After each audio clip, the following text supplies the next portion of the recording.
And welcome. मैं हर्षदा आपके लेकर आई हूं आवाज एंटरप्रेन्योर का एक ताजा तरीन एपिसोड। और इस बारी पहले फोकस हम बजट पर रखेंगे, क्योंकि इस साल के बजट में वित्त मंत्री अरुण जेटली रॉबिन हुड के अवतार में नजर आए हैं।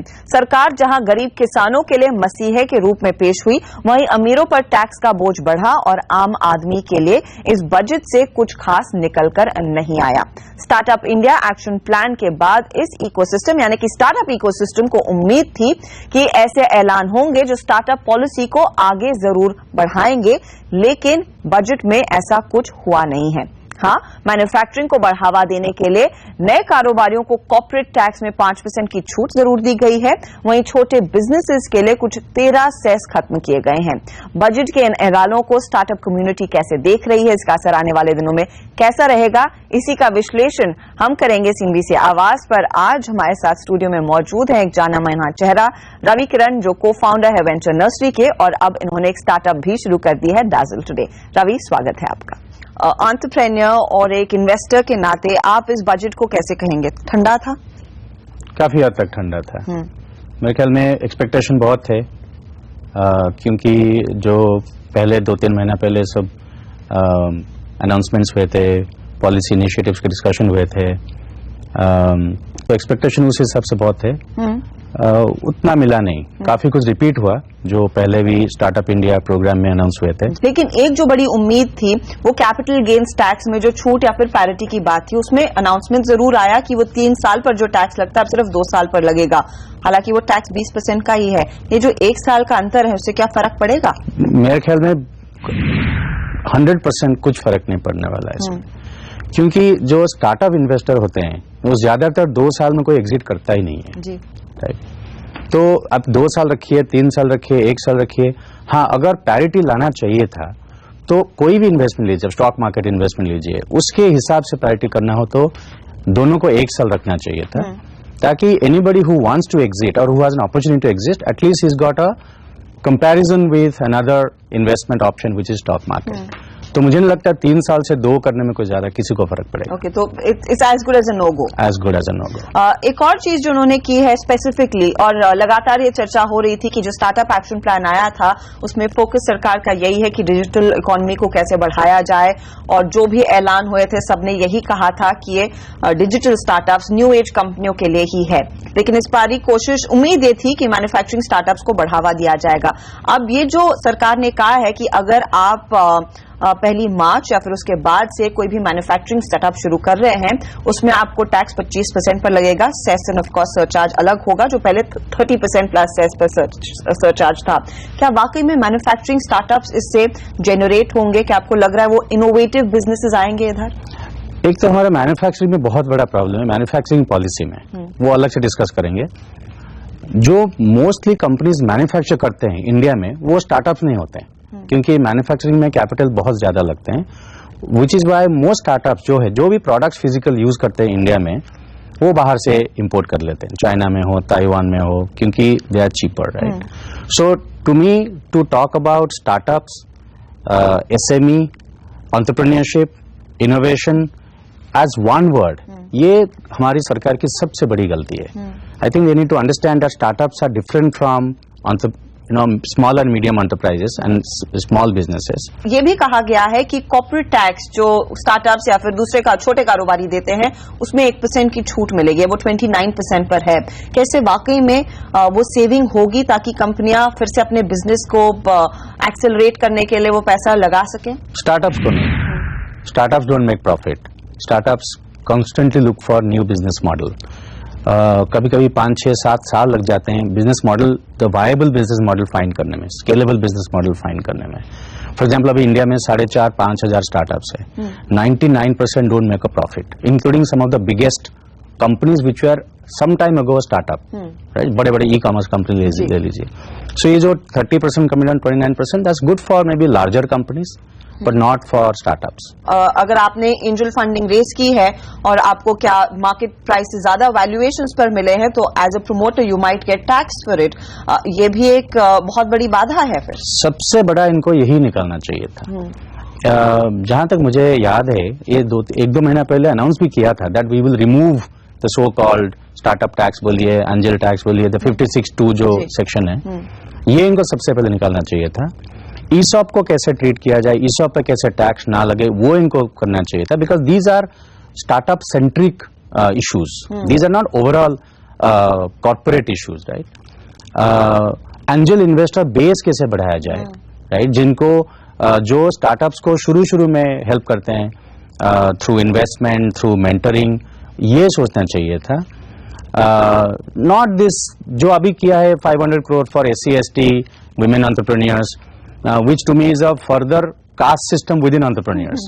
I mean, I didn't ever think entrepreneurship understands caste system. इसमें कर दिया, और 10,000 crore fund of funds announce कर दिया. That is been done before also, right. I don't want to sound cynical, लेकिन जो मुद्दे की बात है, जो मेन इश्यूज है स्टार्टअप्स के, जैसे आपने बोला स्टार्टअप टैक्स या एंजल टैक्स, ईसॉप ट्रीटमेंट, ये सब इनको निकालना चाहिए था. रवि, हमने देखा कि स्टार्टअप पॉलिसी आने के बाद आरबीआई ने भी कुछ ट्वीकिंग करने की कोशिश किया, माहौल आसान करने की कोशिश की, और लगातार कई बॉडीज ये कह रही हैं, नैस्कॉम हो, आई स्पिरिट हो, बाकी एंजल ग्रुप्स कह रही हैं कि स्टे इन इंडिया के प्रोग्राम को लेकर आप क्या कर रहे हैं. अब भी कॉन्फिडेंस नहीं है कि आप भारत में रजिस्टर करें ताकि आपको आसानी से एग्जिट करने का मौका मिले.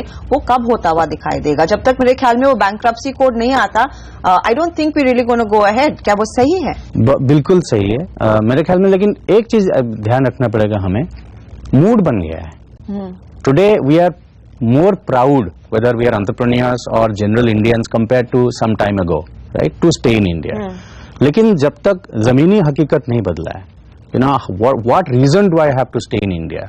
Labour laws, bankruptcy, ESOP laws, and all these capital gains. Why do people go from India to Singapore?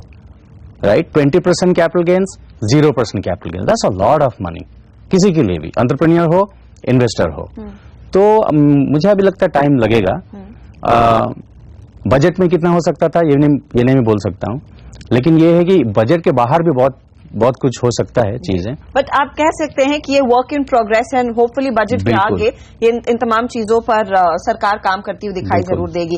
लेकिन एक जो पॉजिटिव चीज मैंने सुनी है उस बजट भाषण में, या फिर जो फाइन प्रिंट में आया है, आधार को काफी वो सीरियसली ले रहे हैं, और साथ ही साथ जो रूरल फोकस है, क्या यहाँ पर फिर नए कारोबारियों के लिहाज से, न्यू स्टार्टअप्स के लिहाज से एग्री टेक में मौके नहीं होंगे? आधार का प्लेटफॉर्म लेकर जो बिजनेसेस खड़े किए जा सकते हैं, जो कई सारे लोग करना शुरू कर चुके हैं, उनके लिए एक बहुत बड़ा मौका नहीं है? बिल्कुल है. And this is one of the things I also liked about the budget, कि जो आप देखेंगे ओवरऑल थीम में एक चीज रूरल और इंफ्रास्ट्रक्चर को छोड़ के एक चीज जो आगे आया वो technology adoption. Almost everywhere the government is making it's intent clear कि हम हर फील्ड में टेक्नोलॉजी को अडॉप्ट करना चाहते हैं. Land records, degree certificates, Aadhaar, rural, everything. And I think anywhere a country adopts technology, there is an opportunity for all sorts of innovative and disruptive companies. उससे मुझे I am very hopeful about that. तो existing startups या फिर entrepreneurs के लिए भले ही कुछ ज्यादा नहीं किया हो, लेकिन ऐसे एरियाज डेवलप होंगे जहां पर नए एंटरप्रेन्योर्स शुरू हो सकते हैं. बहुत बहुत शुक्रिया रवि, हमारे लिए समय निकालकर बजट का विश्लेषण करने के लिए. तो वर्क इन प्रोग्रेस है ये बजट, आप जरूर कह सकते हैं. बजट के आगे उम्मीद यही है स्टार्टअप कम्युनिटी की कुछ और काम सरकार करती रहे, और जो पॉलिसी बनाई है उसको और एक्टिवली परस्यू करे. हम इसी के साथ लेंगे एक छोटा सा ब्रेक, लेकिन आप बने रहिए CNBC आवाज पर.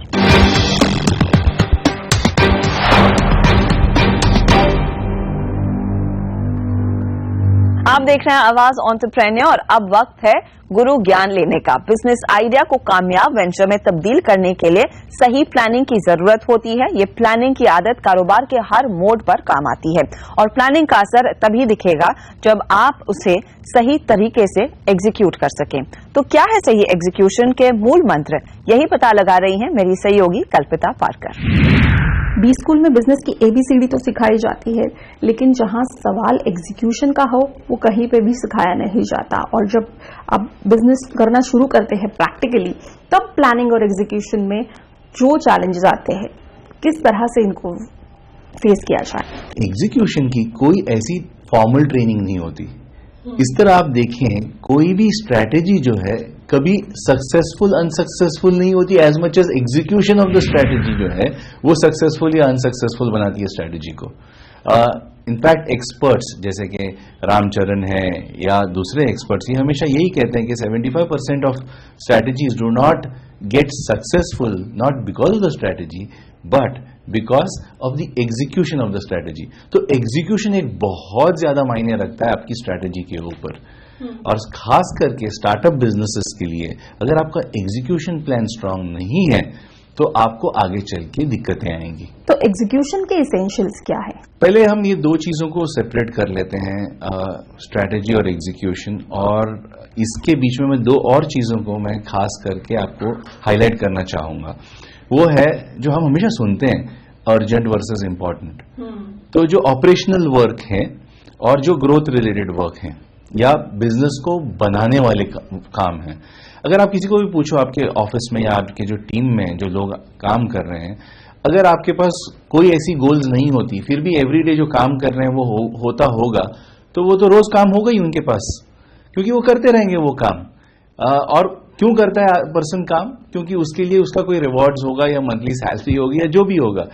लेकिन बिकॉज ये डेली काम के चक्कर में जो गोल्स जो या बिजनेस रिलेटेड जो आपके ऑब्जेक्टिव्स होते हैं वो मीट नहीं हो पाते, इसलिए urgent will always take over the important.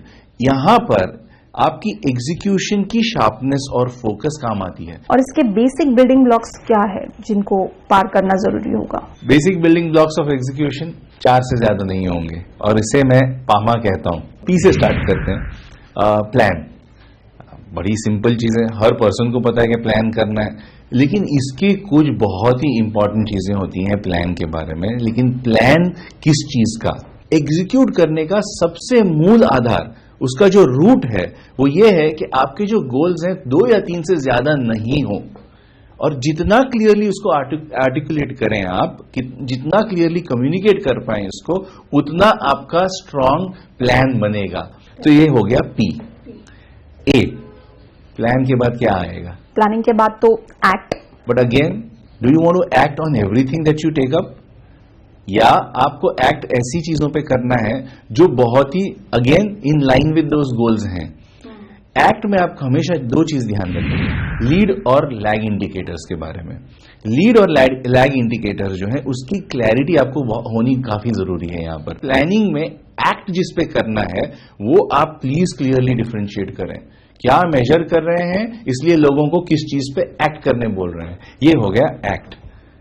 तीसरा हुआ एम, मेजर। आपके एग्जीक्यूशन में जब तक आप राइट मेजरमेंट्स नहीं दिखाओ, स्कोर कार्ड्स नहीं दिखाओ और right types off score card नहीं दिखाओ, तब तक लोगों को ये नहीं पता चलेगा कि हम कहां तक पहुंचे, कितना आगे करना है, हम सही कर रहे हैं नहीं कर रहे हैं, और ये क्या चीज का हम स्कोर सही रखेंगे खुद भी तो हम बेटर कर पाएंगे इसका काम। तो ये हो गया मेजर। और लास्ट होता है अकाउंटेबिलिटी। ये सबसे इंपॉर्टेंट, ये ऑल इनकम्पासिंग है। जो पहले 3 पॉइंट है इस सारी चीजों को कवर करता है, क्योंकि पी से ही आपको अकाउंटेबिलिटी स्टार्ट करनी है।